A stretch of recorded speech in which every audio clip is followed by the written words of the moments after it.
मैं doctor Sanjay Kumar Singh, assistant professor, department of commerce, Ghatshila college, Ghatshila.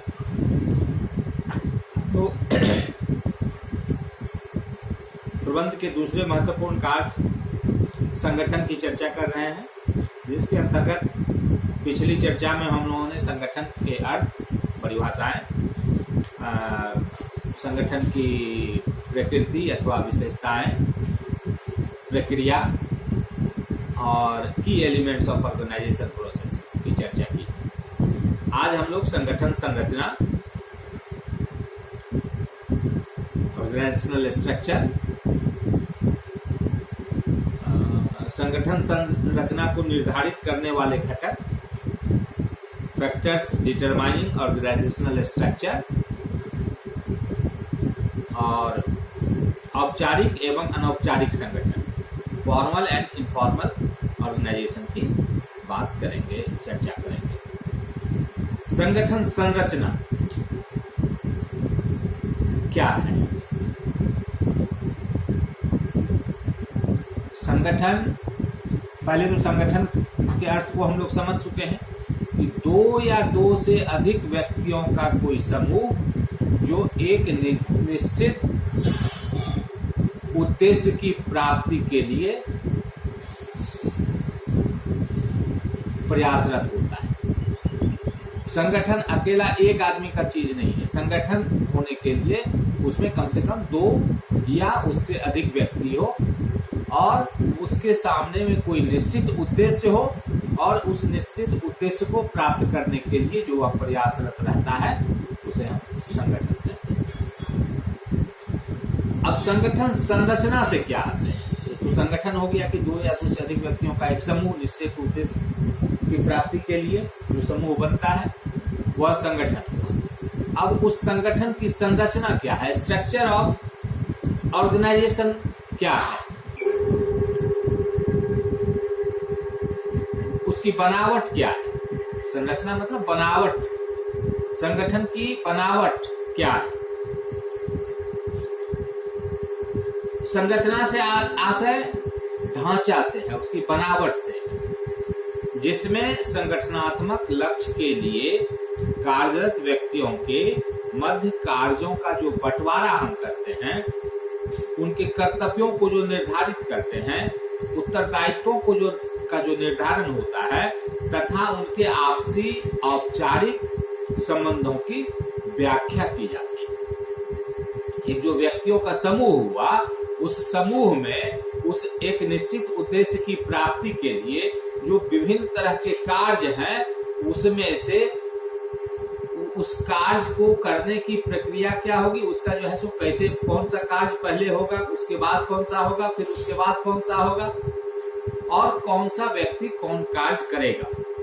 प्रत्येक व्यक्ति का कर्तव्य क्या होगा, प्रत्येक व्यक्ति का उत्तरदायित्व क्या होगा, कौन किसके प्रति अकाउंटेबल होगा। तो इन कार्यों के बंटवारा, उनके कर्तव्यों का निर्धारण, उत्तरदायित्वों का निर्धारण, ये जो होता है, और उनके बीच में जो एक औपचारिक संबंध बनता है कि कौन किसके प्रति अकाउंटेबल होगा, कौन किसको दिशा निर्देश दे सकता है, कौन किसको जो है आदेश दे सकता है। तो ये जो औपचारिक संबंध होते हैं, इसकी जिसमें व्याख्या की जाती है, उसे ही हम ऑर्गेनाइजेशनल स्ट्रक्चर बोलते हैं, या स्ट्रक्चर ऑफ ऑर्गेनाइजेशन बोलते हैं, या संगठन की संरचना बोलते हैं। यह संगठन संरचना प्रबंधकों को तथा अन्य कर्मचारियों को यह इंगित करती है कि इन्हें संगठन में क्या कार्य करने हैं। जो भी वहां पर प्रबंधक हैं, इस संगठन संरचना जो है यह बताती है कि प्रबंधकों को तथा अन्य कर्मचारियों को संगठन में क्या कार्य करने हैं, किसको कौन सा काम करना है, उनके अधीनस्थ कौन है, उनके साथ उनके मातहत में काम करने वाले कौन हैं, उनके नीचे के लोग कौन हैं जिनको वो आदेश पारित करेंगे, उनसे काम लेंगे, तथा उनका वरिष्ठ अधिकारी कौन है, तथा उनसे जो बड़े अधिकारी हैं जिनका निर्देश उनको प्राप्त होगा, जिनका आदेश उनको प्राप्त होगा, वो कौन है, उन्हें अपने वरिष्ठ अधिकारी से क्या अधिकार प्राप्त है। किसी व्यक्ति को ऊपर के व्यक्तियों से क्या अधिकार प्राप्त है और उन्हें अधीनस्थों को अधिकार अंतरित, कितने अधिकार अंतरित करने हैं, कौन सा अधिकार अंतरित करना है, उनके उत्तरदायित्व क्या है और उन उत्तरदायित्वों का निर्वाह कैसे किया जाएगा या कैसे किया जा सकता है। यही संगठन होता है जिसमें इस सारी बातों की व्याख्या रहती है कि हमारा वरिष्ठ पदाधिकारी कौन है, हमको कौन सा काम करना है, हमको किससे निर्देश प्राप्त करना है, हमको किसका आदेश मिलेगा, हमारे अधीनस्थ कौन है, हमारे अधीनस्थ क्या काम करेंगे, हम उनको कितना अधिकार अंतरण करेंगे, डेलीगेशन ऑफ अथॉरिटी हम कितना करेंगे। तो इन सारी बातों की, आपसी संबंधों की व्याख्या जिस चीज में होती है उसे ही हम संगठन संरचना के नाम से जानते हैं। यह मुख्यतः दो प्रकार का होता है। ये संरचना जो है दो प्रकार का होता है। एक हॉरिजॉन्टल स्ट्रक्चर, क्षैतिज या समतल संरचना, और दूसरा वर्टिकल स्ट्रक्चर, शीर्ष या लंबवत संरचना। क्षैतिज संरचना का मतलब क्या हुआ कि हॉरिजॉन्टल स्ट्रक्चर मीन्स जो जैसे आसमान इस तरह से समतल फैला हुआ रहता है, और वर्टिकल का मतलब लंबवत या शीर्ष जो सीधा खड़ा रहता है। विभिन्न क्रियाओं के विभागीकरण, ये जो क्षैतिज मतलब समतल संरचना है, ये समतल संरचना विभिन्न क्रियाओं के विभागीकरण पर आधारित होती है। इसमें कार्यों को प्रकृति के आधार पर समूहबद्ध करके, जो कार्य का जो नेचर होता है, उसका जो स्वभाव होता है, उसके आधार पर कार्यों को समूहबद्ध करके विभागों में बांट दिया जाता है। जैसे एक विश्वविद्यालय की संगठित संरचना में परीक्षा विभाग, कॉलेज संबद्ध विभाग, गोपनीय विभाग, वित्त विभाग, सामान्य विभाग, जनरल शाखा जिसको हम लोग बोलते हैं, या सामान्य शाखा जिसको हम बोलते हैं, आदि इस तरह के एक विश्वविद्यालय का संगठन का संरचना हो सकता है, जो इन सब विभागों में बटे हुए होते हैं। इसी प्रकार एक मैन्युफैक्चरिंग यूनिट में, निर्माणी उपक्रम में क्रय विभाग, विक्रय विभाग, उत्पादन विभाग, वित्त विभाग, वित्त एवं लेखा विभाग, पर्सनल से विवर्गीय विभाग आदि जो है विभागों की रचना की जा सकती है, जो वहां का ऑर्गेनाइजेशनल स्ट्रक्चर कहलाएगा। जैसे मान लो कि सबसे ऊपर में हुआ संचालक मंडल, बोर्ड ऑफ डायरेक्टर्स, उसके नीचे मुख्य प्रबंधक, मैनेजिंग डायरेक्टर, या मुख्य प्रबंधक मतलब चीफ मैनेजर, उसके नीचे जो है सो सारे विभाग होंगे, अलग अलग विभाग होंगे, क्रय विभाग होंगे, वित्त विभाग होंगे, उत्पादन विभाग होंगे, विक्रय विभाग होंगे, पर्सनल डिपार्टमेंट से विवर्गीय विभाग होंगे। तो ये इस तरह से जो है सो समतल यह चल रहा है। दूसरा होता है शीर्ष या लंबवत संगठन संरचना। प्रबंधकीय स्तर पर प्रबंधकीय पारस्परिक संबंधों पर आधारित होती है। यह जो है मैनेजमेंट लेवल पर मैनेजेरियल जो पारस्परिक संबंध है उस पर यह आधारित होता है। इसमें प्रत्येक प्रबंधक को अपने वरिष्ठ प्रबंधकों, जो उससे सीनियर मैनेजर हैं, तथा अधीनस्थ जो उसके अधीन काम करने वाले मैनेजर हैं, उनके साथ औपचारिक संबंधों का ज्ञान करा दिया जाता है। यह संगठन संरचना सर्वोच्च प्रबंध से प्रारंभ होकर अधीनस्थ प्रबंध की ओर चलती है, ऊपर से लेकर के नीचे की ओर चलती है। चूंकि उच्च स्तरीय प्रबंधकों की तुलना में मध्य स्तरीय प्रबंधकों की संख्या अधिक होती है। यह स्वाभाविक है कि जो ऊपर के पदाधिकारी होंगे तो उनकी संख्या कम होगी, और नीचे ज्यों ज्यों हम आएंगे तो पदाधिकारियों की संख्या बढ़ेगी। तो वही होता है इसमें कि उच्च स्तरीय प्रबंधकों की तुलना में मध्य स्तरीय प्रबंधकों की संख्या कम होती है, सॉरी अधिक होती है, अतः यह संरचना पिरामिड के आकार का बन जाती है। पिरामिड मतलब नीचे ज्यादा चौड़ाई और जो ऊपर चलता गया तो वह जो है कम होता चला गया और लास्ट में जाकर के ऐसा हो गया। तो ये पिरामिड के आकार का होता है। और क्षैतिज या समतल संरचना जो है वह यूं ऐसे समतल फैला हुआ होता है।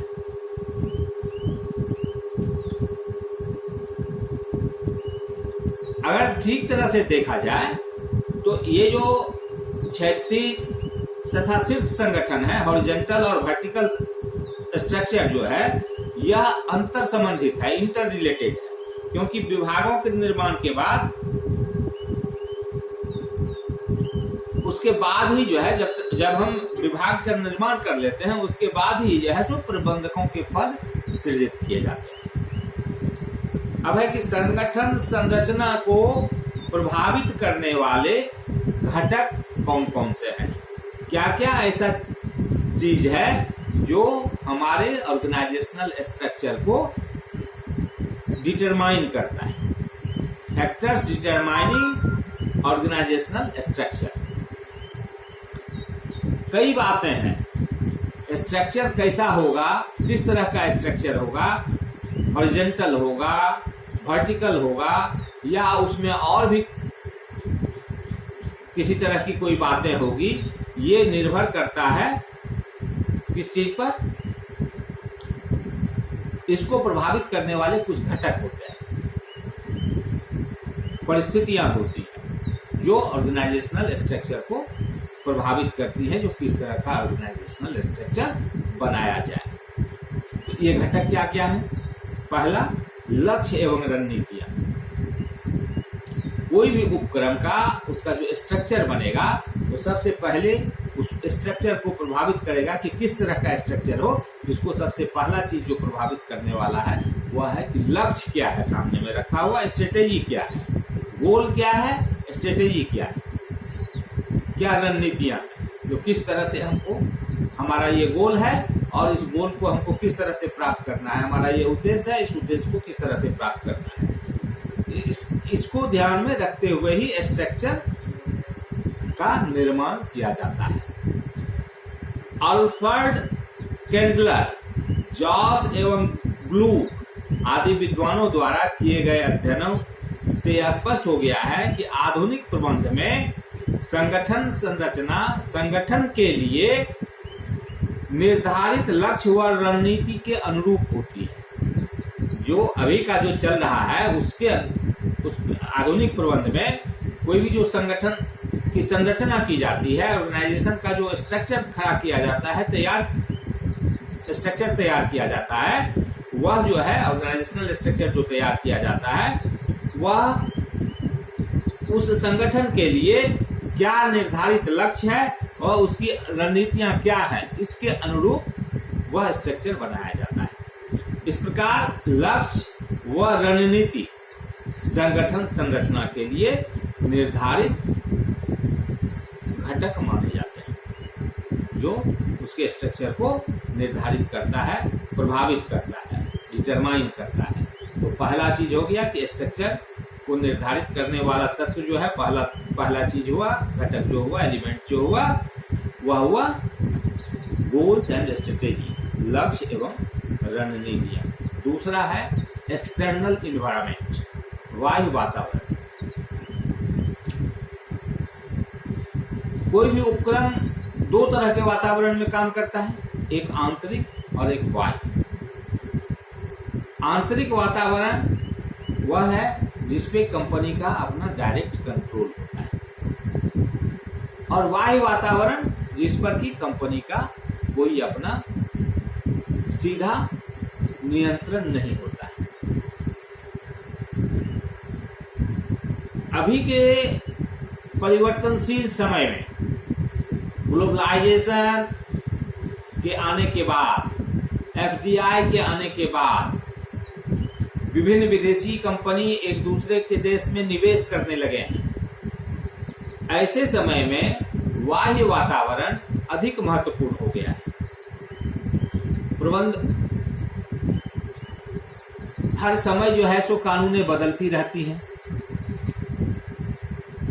हर देश अपना एक अलग नियम परिनियम तय करता है, उसके तहत जो है सो जाकर के हमको वहां पर व्यवसाय करना पड़ता है। तो ये जो बाहरी वातावरण है, वहां पर टैक्स स्ट्रक्चर क्या है, लाइसेंसिंग पद्धति क्या है, लेबर लॉज क्या है, ये सब सारी बातें जो है ये एक्सटर्नल एनवायरनमेंट के अंतर्गत आती है। तो ये सब चीज जो है हमारे स्ट्रक्चर को प्रभावित करती है। तो किस तरह का स्ट्रक्चर हम खड़ा करेंगे? हमारा ऑर्गेनाइजेशनल स्ट्रक्चर कैसा होगा? प्रबंधकों को वातावरण के अनुसार, मतलब ये जो नियम परिनियम है इसके अनुसार आंतरिक संगठन को समायोजित करना होता है, ताकि उपक्रम बदलते हुए बाह्य वातावरण के प्रभाव को वहन कर सके। ये जो बाहरी वातावरण में जो कोई परिवर्तन होता है, कोई इसका जो प्रभाव होता है, उसके अनुसार उसको अपने आंतरिक संगठन को, इंटरनल ऑर्गेनाइजेशन को एडजस्ट करना पड़ता है, समायोजित करना पड़ता है। उपक्रम का संचालन समुचित तरीके से होता रहे, यह तभी संभव हो सकेगा। इसके लिए संगठन संरचना में पर्याप्त लोच तथा अनुकूलता रखी जाती है। ये जो बाह्य वातावरण है, इसके चलते जो है उस जो भी स्ट्रक्चर हम बनाते हैं उसमें एक लोच होना चाहिए, उसमें एक अनुकूलता, एडॉप्टेबिलिटी होनी चाहिए, जो हम किसी चीज को एडॉप्ट कर सकें, इतनी लोच उसमें होनी चाहिए। तीसरा होता है प्रोडक्शन सिस्टम, उत्पादन प्रणाली। एक उपक्रम की उत्पादन प्रणाली भी संगठन संरचना को प्रभावित करती है। आपका क्या सिस्टम है प्रोडक्शन करने का? तो जिस तरह का हमारा प्रोडक्शन सिस्टम होगा, हमको स्ट्रक्चर भी उसी अनुरूप खड़ा करना पड़ेगा, उसी अनुरूप हमको ऑर्गेनाइजेशन का स्ट्रक्चर बनाना पड़ेगा। संगठन के तत्व जैसे प्रबंध का विस्तार, विभागों की संख्या, प्रबंधकीय व गैर प्रबंधकीय व्यक्तियों का अनुपात आदि उत्पादन प्रणाली, टेक्नोलॉजी द्वारा प्रभावित होते हैं। ये सब चीजें जो है यह उत्पादन प्रणाली व टेक्नोलॉजी द्वारा प्रभावित होती है कि हमको प्रबंध का कितना विस्तार करना है, विभागों की संख्या कितनी रखनी है, प्रबंधकीय व गैर प्रबंधकीय व्यक्तियों का अनुपात कितना होगा, कितना मैनेजेरियल स्टाफ हमको चाहिए, कितना जो है सो नॉन मैनेजेरियल स्टाफ हमको चाहिए, कितना टेक्नीशियन चाहिए, कितना लेबर चाहिए, कितना मशीन पर काम करने वाला आदमी चाहिए। तो ये सारी बातें जो है हमारे उत्पादन प्रणाली और टेक्नोलॉजी के द्वारा प्रभावित होता है। यानी ये सब चीजें स्ट्रक्चर में आती हैं। और ये कहाँ से प्रभावित होता है? तो हमारा जो प्रोडक्शन सिस्टम है और जो टेक्नोलॉजी है उसके द्वारा, जो हमारा प्रोडक्शन टेक्नोलॉजी है उसके द्वारा स्ट्रक्चर की ये बातें प्रभावित होती हैं। यह भी एक महत्वपूर्ण घटक है प्रोडक्शन सिस्टम, जो हमारे ऑर्गेनाइजेशनल स्ट्रक्चर को प्रभावित करने वाले घटक होते हैं। सपोज कीजिए कि आधुनिक टेक्नोलॉजी में गैर प्रबंधकीय व्यक्तियों की कम तथा प्रबंधकीय व्यक्तियों की अधिक आवश्यकता होती है तथा प्रबंध का विस्तार भी छोटा होता है। अभी का जो समय चल रहा है, ये जो आधुनिक टेक्नोलॉजी में गैर प्रबंधकीय व्यक्तियों की कम तथा प्रबंधकीय व्यक्तियों की अधिक आवश्यकता होती है। क्योंकि टेक्नोलॉजी है तो गैर प्रबंधकीय व्यक्ति की कमी हमको वहां टेक्नोलॉजी से पूरा हो जाती है, इसलिए हमको प्रबंधकीय व्यक्तियों की अधिक आवश्यकता होती है तथा प्रबंध का विस्तार भी छोटा होता है। तो ये हमारे स्ट्रक्चर को प्रभावित इस तरह से करता है। चौथा है एम्प्लॉइज, कर्मचारी।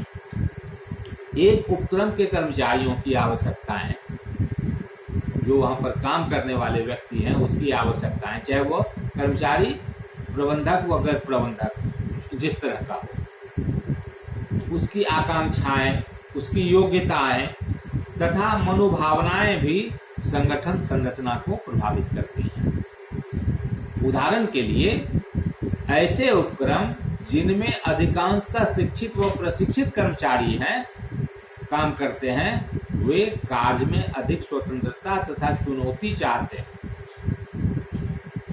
ऐसी दशा में बड़े पिरामिड आकार की संरचना उपयुक्त नहीं मानी जाती, जो एक बिंदु से कंट्रोल होता है। तो यहाँ पर जो है वर्टिकल स्ट्रक्चर उपयुक्त नहीं माना जाता है, सुटेबल नहीं माना जाता है। यहाँ पर हॉरिजॉन्टल स्ट्रक्चर ही ज्यादा ये होगा। तो ये सब चीजें जो है तो ये हमको हमारे स्ट्रक्चर को प्रभावित करने वाले फैक्टर्स हैं, एलिमेंट्स हैं, जो हमारे स्ट्रक्चर को, कि हमारा स्ट्रक्चर कैसा बनेगा उसको ये प्रभावित करते हैं। अब है औपचारिक एवं अनौपचारिक संगठन, फॉर्मल एंड इनफॉर्मल ऑर्गेनाइजेशन। ये दो तरह का होता है। ऑर्गेनाइजेशन जो होता है, एक फॉर्मल जो औपचारिक है, करना है, जो स्ट्रक्चर हमारा ये हो रहा है ये फॉर्मल होता है, और एक होता है इनफॉर्मल, अनौपचारिक, जिसको कि कोई संगठन तैयार नहीं करता है, कोई मैनेजमेंट तैयार नहीं करता है, यह खुद ब खुद तैयार होता है। कैसे, आगे देखते हैं। संबंध के आधार पर ये संगठन को दो भाग में हम लोग बांट सकते हैं। पहला औपचारिक, दूसरा अनौपचारिक संगठन। औपचारिक संगठन क्या है?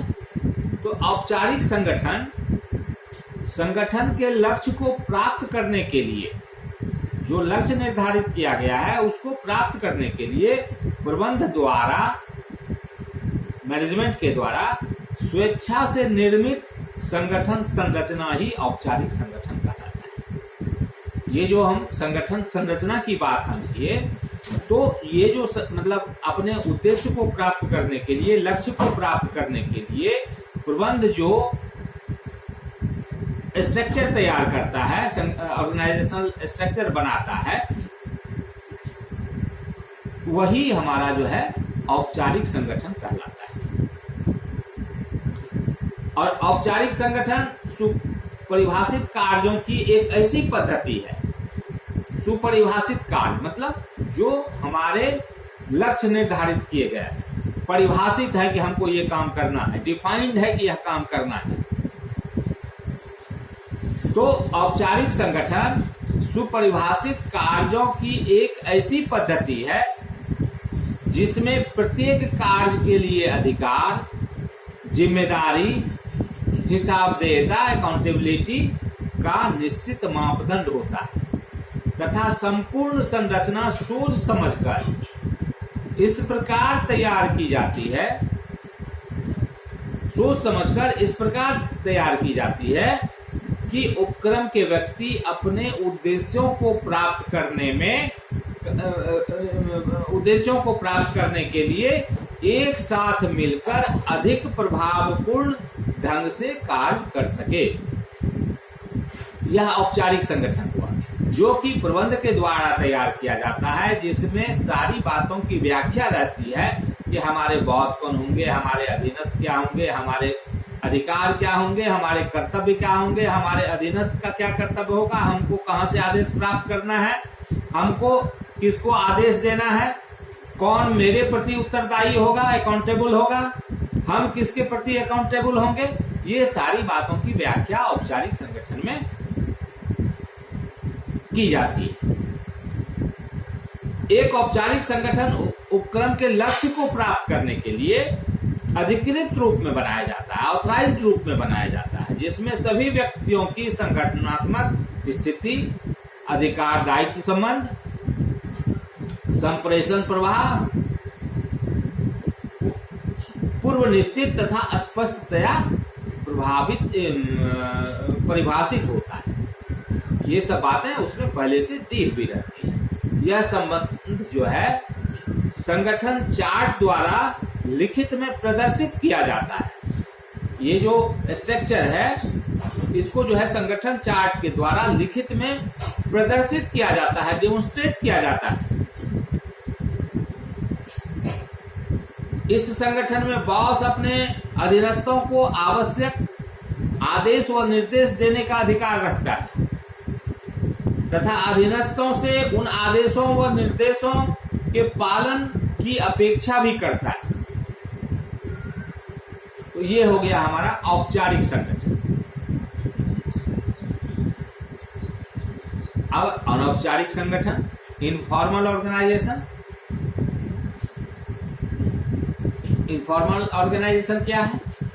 तो इनफॉर्मल ऑर्गेनाइजेशन, अनौपचारिक संगठन, कार्यस्थल पर कार्यरत व्यक्तियों के मध्य अनायास काम करते करते, एक दूसरे के साथ साथ काम करते करते, वही कह रहा है कि कार्यरत व्यक्तियों के मध्य अनायास एक साथ साथ काम करते करते उनके बीच, उनके मध्य अनायास ही कुछ सामाजिक व मनोवैज्ञानिक संबंध बन जाते हैं, पैदा हो जाते हैं। और इन संबंधों से जो क्रियाएं तथा आपसी समझ विकसित हो जाती है वही अनौपचारिक संगठन का रूप ले लेती है, वही इनफॉर्मल ऑर्गेनाइजेशन का रूप ले लेती है।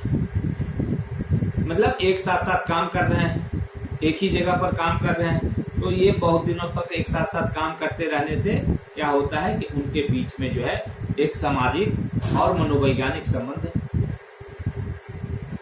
बन जाती है। और इन संबंधों से जो क्रियाएं, जो कार्य तथा आपसी समझ विकसित हो जाती है, उन लोगों के बीच में जो एक अंडरस्टैंडिंग पैदा हो जाता है वही इनफॉर्मल ऑर्गेनाइजेशन कहलाता है या उसका रूप ले लेता है। कार्य कर रहे लोग भाषा, धर्म, स्वभाव, कार्य प्रकृति आदि के आधार पर समूहों में बंट जाते हैं। वहां पर जो विभिन्न प्रकार के लोग कार्य कर रहे हैं तो वो विभिन्न आधार पर जो है अलग अलग समूहों में बंट जाते हैं। उनका आधार क्या होता है? तो भाषा के आधार पर बांग्ला भाषी एक साथ साथ बांग्ला में बात करने लगते हैं। धर्म के आधार पर लोग जो है सो अलग अलग समूह बना लेते हैं। स्वभाव के आधार पर जिनका एक दूसरे से स्वभाव मिलता जुलता है तो वह जो है सो अपने स्वभाव के आधार, जिसका स्वभाव जिससे मेल खाता है उस आधार पे जो है सो एक ग्रुप बन जाता है। कार्य की प्रकृति जो है, नेचर ऑफ वर्क जो है, एक तरह के काम करने वाले लोगों के बीच में जो है सो एक अलग तरह की अंडरस्टैंडिंग बन जाती है, उनका एक अलग समूह बन जाता है। तो इन आधारों पर वो लोग समूह में बढ़ जाते हैं। परंतु प्रत्येक समूह के लोग व्यक्तिगत रूप से या भावनात्मक रूप से एकजुट होते हैं। ये अलग अलग समूहों में बटे होने के, विभिन्न आधारों पर बटे होने के बावजूद भी ये लोग जो है का जो समूह है या प्रत्येक समूह जो है वह व्यक्तिगत रूप से या भावनात्मक रूप से एकजुट होते हैं। कीथ डेविस ने कहा है कि प्रत्येक संस्था में औपचारिक संबंधों को अनौपचारिक संगठन के नाम से जाना जाता है। जितने भी संस्था हैं, हर संस्था में जो यह औपचारिक संबंधों का, ये औपचारिक संबंध जो होते हैं यह अनौपचारिक संगठन के नाम से जाने जाते हैं। यह औपचारिक संगठन का पूरक होता है, एक दूसरे का यह पूरक होता है तथा प्रबंध के सभी स्तरों पर पाया जाता है। टॉप लेवल पर भी पाया जाता है, मिडिल लेवल पर भी पाया जाता है और फर्स्ट लाइन मैनेजमेंट पर भी पाया जाता है। अनौपचारिक संगठन नितांत व्यक्तिगत होता है, जो नियम व विधियों की अपेक्षा मानवीय व्यवहार तथा रुचि से प्रेरित होता है। यह जो होता है अनौपचारिक संगठन, यह बिल्कुल ही व्यक्तिगत होता है, जो नियम व विधियों की अपेक्षा, इसमें कोई नियम लिखित नहीं है, कोई विधि लिखित नहीं है, इसलिए यह नियम और विधि की अपेक्षा जो है मानवीय व्यवहार तथा रुचि से प्रभावित होता है। इसे अंगूर लता की संज्ञा भी दी जाती है, क्योंकि इसमें मौखिक रूप में अफवाहें बड़ी तीव्र गति से फैलती हैं, जो कभी कभी औपचारिक संगठन के लिए बड़ी चुनौती भी बन जाती है। इसमें अफवाहें भी फैलती है, क्योंकि इसका कोई नियम कानून नहीं है। कहीं से कोई बात कोई सुना, वह एक दूसरे को पास करता चला गया, और पास करते करते यह जो है सब जगह फैल जाता है कि ऐसा होने वाला है। हो सकता है कि वह सही नहीं हो, सही भी हो और सही नहीं भी। तो ये जो इस तरह का संबंध बनता है कि टॉप टू बॉटम या बॉटम टू टॉप, ये जो एक संवाद संप्रेषण की जो प्रक्रिया बन जाती है, यह जो संबंध होता है जो कि संवाद को यहां से वहां तक ले जाता है और वहां से यहां तक लाता है, यही एक अनौपचारिक संबंध, अनौपचारिक संगठन कहलाता है। जिस संगठन को किसी ने बनाया नहीं है, यह स्वतः विकसित हो गया है। एक जगह साथ साथ कार्य करते करते उनके बीच में यह संबंध स्थापित हो जाता है, विकसित हो जाता है, और इसी संबंध को हम अनौपचारिक संगठन कहते हैं। और इससे जो अफवाहें फैलती हैं वह बड़ी तीव्र गति से फैलती है। ऑफिस से कोई नोटिस निकल के जब तक में नीचे आएगा, उसको जानने में लोगों को देरी लगेगी, क्योंकि वह ऊपर के ऑफिस से निकलेगा, फिर नीचे के ऑफिस में आएगा, फिर वहां से वो सर्कुलेट होगा, फिर वहां से नीचे आएगा। लेकिन ये जो अनौपचारिक संबंध में, अनौपचारिक ऑर्गेनाइजेशन में जो संदेश फैलता है, यह बड़ी तीव्र गति से फैलता है, जो कभी कभी औपचारिक संगठन के लिए एक बड़ी चुनौती भी बन जाती है। अब सवाल उठता है कि दोनों में अंतर क्या है? औपचारिक संगठन और अनौपचारिक संगठन, दोनों में क्या अंतर है? ये तो अर्थ हम समझ गए कि क्या होता है। इस अर्थ के आधार पर हम दोनों में अंतर निकाल सकते हैं कि दोनों में क्या क्या अंतर है।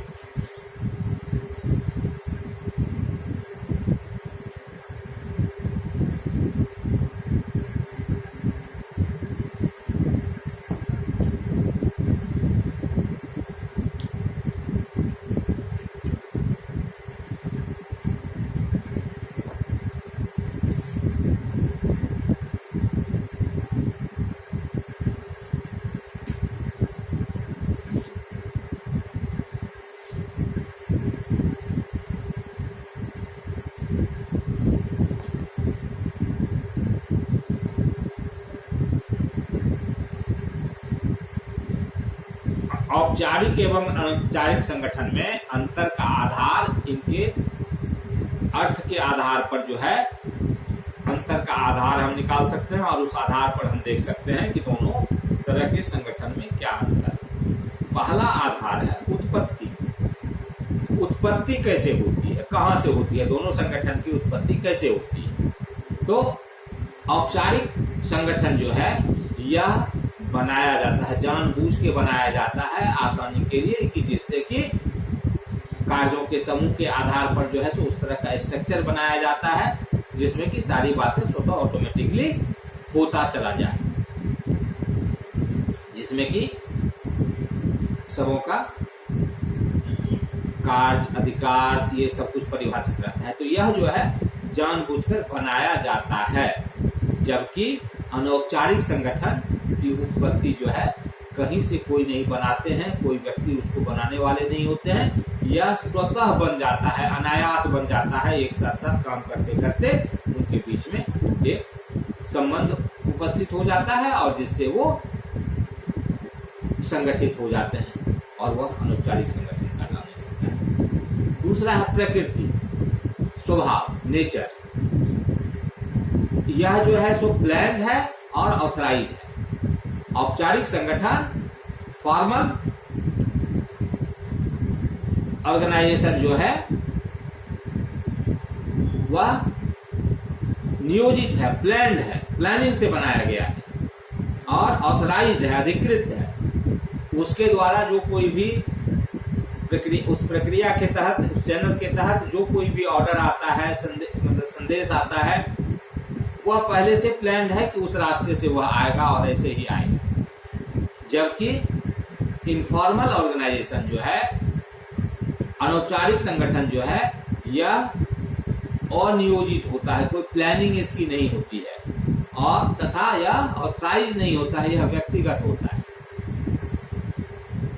वह ऑथराइज होता है, नियोजित होता है, यह अनियोजित होता है, कोई बगैर कोई प्लानिंग के होता है और व्यक्तिगत होता है कि कहीं से भी कोई चीज उठ करके और वह सर्कुलेट हो जाता है पूरे संगठन में, आपसी संबंध के आधार पर, आपसी व्यक्तिगत संबंध के आधार पर। तीसरा है आकार। फॉर्मल ऑर्गेनाइजेशन का, औपचारिक संगठन का आकार बड़ा होता है, काफी बृहत आकार होता है। जितना बड़ा ऑर्गेनाइजेशन होगा उतना बड़ा उसका आकार होगा और टॉप टू बॉटम का उसका आकार एक ही होगा।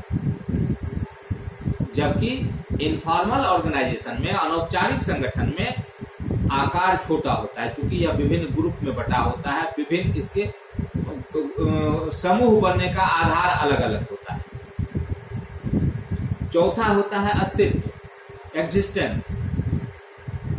तो फॉर्मल ऑर्गेनाइजेशन, औपचारिक संगठन का अस्तित्व जो है वह अस्थायी होता है। जब तक वह फर्म रहेगा तब तक वो एग्जिस्ट करेगा, उसका एग्जिस्टेंस रहेगा। जबकि इनफॉर्मल ऑर्गेनाइजेशन का अस्तित्व जो है वह अस्थायी होता है। कल को कोई कर्मचारी उसमें से ट्रांसफर होकर चला जाए, रिटायर हो जाए, कुछ भी हो जाए, तो उसका एक चेन टूट जाता है और वह बनते बिगड़ते रहता है। वह जो रिलेशन है उन लोगों के बीच में, वो जो जिस आधार पर वह संगठित हुए हैं, वह बनते बिगड़ते रहता है, इसलिए उसका कोई रूप नहीं होता है, वो अस्थायी होता है। उसके बाद है उद्देश्य, लक्ष्य। फॉर्मल ऑर्गेनाइजेशन के सामने में एक लक्ष्य होता है।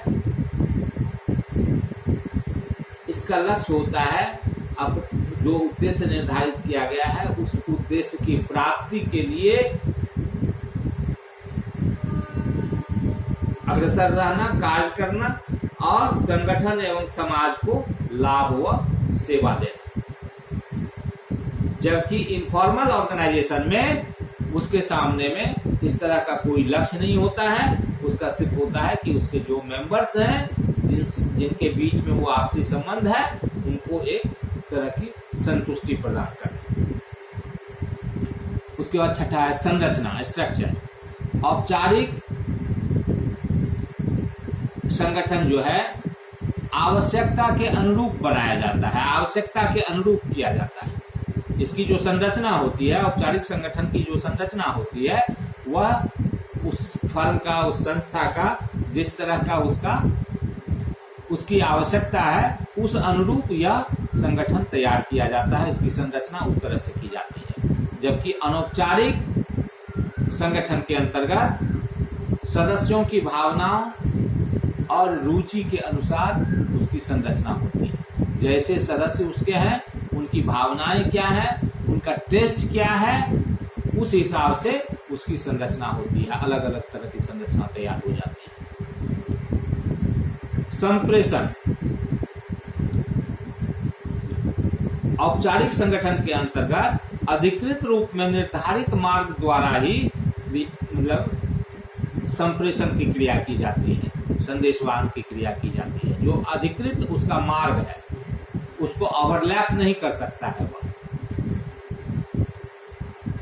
किसी को इग्नोर नहीं कर सकता है। जो रूट उसका है, जो मार्ग उसका है, जो रास्ता उसका है, वह उसी रास्ते से जाएगा। वह अधिकृत रूप से जो रास्ता दिया हुआ है, निर्धारित किया हुआ है, उसी रास्ते से वह जाएगा। जबकि इनफॉर्मल ऑर्गेनाइजेशन में कोई निश्चित मार्ग नहीं होता है। कोई किसी को कोई सूचना देता है और वह सूचना फिर वहां से किसी और को चली जाती है। बीच में उसका कोई ये करी नहीं है कि ये सूचना हमको आई है तो पहले हम इसको देंगे, उसके बाद हम किसी और को, और दूसरे को देगा। जो पहले मिला उसी को वह सूचना पहुंचती है। गति। इसमें जो है संप्रेषण की गति जो है वह धीमी होती है। फॉर्मल ऑर्गेनाइजेशन में चूंकि इसको निर्धारित मार्ग से होते हुए गुजरते हुए जाना पड़ता है, विभिन्न टेबलों पर से होते हुए गुजरना पड़ता है, इसलिए इसकी गति धीमी होती है। जबकि इनफॉर्मल ऑर्गेनाइजेशन में उसमें कहीं कोई मार्ग निश्चित नहीं है, इसलिए वह बड़ी तीव्र गति से फैलता है। इनफॉर्मल ऑर्गेनाइजेशन में कोई भी संप्रेषण जो है सो बड़ी तीव्र गति से फैलता है। नियंत्रण, कंट्रोल, लिखित नियम एवं परिनियम द्वारा फॉर्मल ऑर्गेनाइजेशन गाइडेड होता है। उसका जो है सो गाइडलाइन दिया हुआ रहता है, उसका नियम लिखित में रहता है, उसका नियमन लिखित में रहता है कि उसको इसी रास्ते से इस नियम परिनियम का पालन करते हुए चलना है।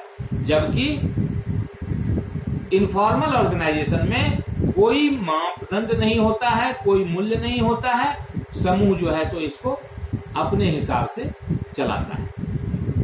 अधिकार का प्रभाव, औपचारिक संगठन में, फॉर्मल ऑर्गेनाइजेशन में अधिकारों का प्रवाह जो है ऊपर से नीचे की ओर होता है। वह अपना अधिकार, बड़ा अधिकारी अपने से नीचे, नीचे उससे नीचे, फिर उससे नीचे, इस तरह से इसका प्रभाव, अधिकारों का प्रभाव होता है। जबकि इनफॉर्मल ऑर्गेनाइजेशन में सामान्यतया समतल, नीचे से ऊपर की ओर वह उठता है। कोई बात नीचे के स्तर पर हुई, वह जो है सो उठ करके ऊपर गया, उठ करके ऊपर गया, और इस तरह से वह जो है सो नीचे से, मतलब उल्टा प्रवाह इसका होता है। चार्ट, फॉर्मल ऑर्गेनाइजेशन को चार्ट द्वारा प्रदर्शित किया जाता है कि इस तरह का ये स्ट्रक्चर है, इसमें कौन क्या करेगा। जबकि इनफॉर्मल ऑर्गेनाइजेशन में इस तरह का कोई चार्ट द्वारा कोई प्रदर्शन नहीं होता, इसलिए कि वहां पर कोई इस तरह का स्ट्रक्चर होता ही नहीं। अब इंपॉर्टेंस, महत्व, कार्य संपादन व लक्ष्य पर जोर देता है अनौपचारिक संगठन।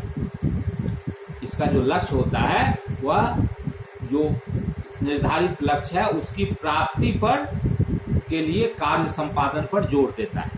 जबकि इनफॉर्मल ऑर्गेनाइजेशन में व्यक्तियों की भूमिका तथा व्यवहार पर जोर देता है। इनफॉर्मल ऑर्गेनाइजेशन जो है तो जो व्यक्ति वहां पर काम कर रहे हैं उनकी भूमिका तथा उसके व्यवहार पर जोर देता है। व्यय, एक्सपेंसेस, एक्सपेंडिचर, फॉर्मल ऑर्गेनाइजेशन पे व्यय होता है, वह व्यय साध्य है, उसमें व्यय करना पड़ता है। जबकि इनफॉर्मल ऑर्गेनाइजेशन में कोई एक्सपेंस नहीं है, वह ऐसे ही एक स्ट्रक्चर खड़ा हो गया है, एक संगठन बन गया है जिसमें कि कोई खर्च की बात नहीं है, वह सिर्फ मौखिक संबंध जो है आपसी संबंध के आधार पर चल रहा है। उसमें कोई सूचना भेजने के लिए, कोई भी एक्टिविटी करने के लिए सिर्फ मुंह से बोलना ही काफी है। उसमें कहीं कोई खर्च, न पेपर की आवश्यकता है, न स्याही की आवश्यकता है, न उसको जो है सो यहाँ से वहां तक ले जाने के लिए किसी व्यक्ति की आवश्यकता है। वह खुद ही खुद, वह व्यक्ति निःशुल्क सेवा दे करके काम करते रहता है। उसके बाद होता है चुनौती।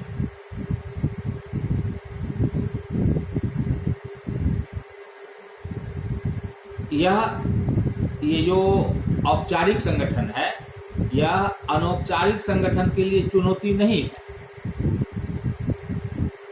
फॉर्मल ऑर्गेनाइजेशन इनफॉर्मल के लिए यह कोई चुनौती नहीं है, कोई थ्रेट नहीं है यह। जबकि अनौपचारिक संगठन, इनफॉर्मल संगठन जो है, इसमें चूंकि बातें जो है सो तीव्रता के साथ अफवाहें फैलते रहती हैं, जिससे जो है औपचारिक संगठन के लिए वह चुनौती खड़ा कर सकते हैं। औपचारिक संगठन में कोई चुनौती नहीं होती है, उसका फिक्स है, नियम परिनियम सब कुछ फिक्स है और उस हिसाब से उसका कार्य होते रहता है। जबकि अनौपचारिक संगठन में अफवाहें उठते रहती हैं, जो कि कभी कभी जो है औपचारिक संगठन के लिए चुनौती भी बन जाती है। इस तरह से इन आधारों पर हम औपचारिक संगठन और अनौपचारिक संगठन में अंतर स्थापित कर सकते हैं कि दोनों में क्या अंतर है। अब अगली चर्चा में हम लोग संगठन, principles of organisation and importance of organisation पर चर्चा करेंगे। आज के लिए धन्यवाद।